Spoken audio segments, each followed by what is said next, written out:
મારો પટેલ પાન નામનો ગલ્લો છે. અટલાદરા બ્રહ્મકુમારી મંદિર પાસે GF 34 નંબરની દુકાન છે. વર્ધમાન એન્ક્લેવ કોમ્પ્લેક્સ છે એની અંદર.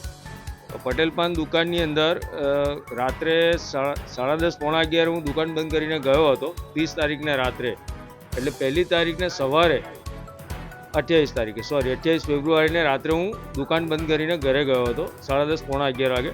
ત્યાર પછી 1લી તારીખે સવારે 5 વાગે કોઈ માણસ કે આ રીતે આગ લગાવીને જતો રહે છે. પણ મને ખબર પડે છે સવારમાં 8 વાગે.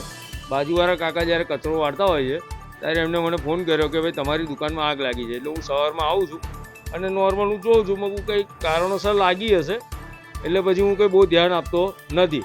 દુકાન સાફ સફાઈ કરવા માટે 2 માણસ પણ લાવું છું અને સાફ સફાઈ કરવાનો પ્રયત્ન કરું છું. પણ એટલામાં CCTV કોમ્પ્લેક્સના મેં ચેક કર્યા તો એની અંદર મને જાણવા મળ્યું કે કોઈ અજાણ્યો ઈસમ સવારમાં 5 વાગે બાઇક લઈને આવે છે. કોમ્પ્લેક્સની અંદર ક્રોમા શોરૂમ તરફથી આવે છે. કોમ્પ્લેક્સમાં મારી દુકાન આગળ બાઇક ઊભું રહે છે. એની બાઇક ઉપર એક થેલી લટકાયેલી છે. લગભગ CD ડિલક્સ બાઇક હોય એવું મને લાગી રહ્યું છે. હવે એની અંદરથી એ શું કેમિકલ કે પેટ્રોલ જેવું કંઈ કાઢે છે અને શટર આગળ નાખી અને ત્યાં આગળ દિવાસળી લગાવી અને ત્યાંથી ભાગવાનો પ્રયત્ન કરતો પણ એ કેમેરાની અંદર દેખાય છે. પણ એનો ક્લિયર ચહેરો કે નંબર પ્લેટ એ દેખાતી નથી.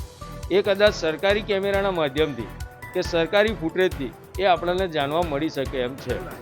આ તો એકચ્યુઅલી મારી પર કોઈ પર્સનલી દુશ્મનીને લીધે આ કર્યું હોય એવું લાગે છે. પણ હવે કોણ હોઈ શકે, શું હોઈ શકે મને ખબર છે નહીં. પણ કદાચ આ મારી પર કરવા જતાં આખું કોમ્પ્લેક્સ, જેમ કે બાજુમાં હોટલ છે, ગેસના બાટલ હતા, મારો આ ઓક્સિજનનો બાટલ બહાર હતો અને આ ઉપર જે છે ACP કેનોપી સીટ, એની અંદર આખા કોમ્પ્લેક્સના વાયરિંગ આવેલા છે. તો જો આ પકડી લે તો આખું કોમ્પ્લેક્સ આગ પકડી લે. પણ એ તો આગ ઓલવાઈ ગઈ. એટલે આ અંગેની જાણમાં કાચી અરજી અત્યારે પોલીસને આપી છે. ગુજર સાહેબને જાતે જ આપી હતી આ અરજી અંગેની જાણ માટે. પણ स्टाफ थोड़ा बिजी होगा, कोई हजू आई नहीं आज. हमसे जुड़े रहने के लिए हमारे YouTube चैनल को सब्सक्राइब करें और नई वीडियो की नोटिफिकेशन के लिए बेल आइकॉन को दबाएं.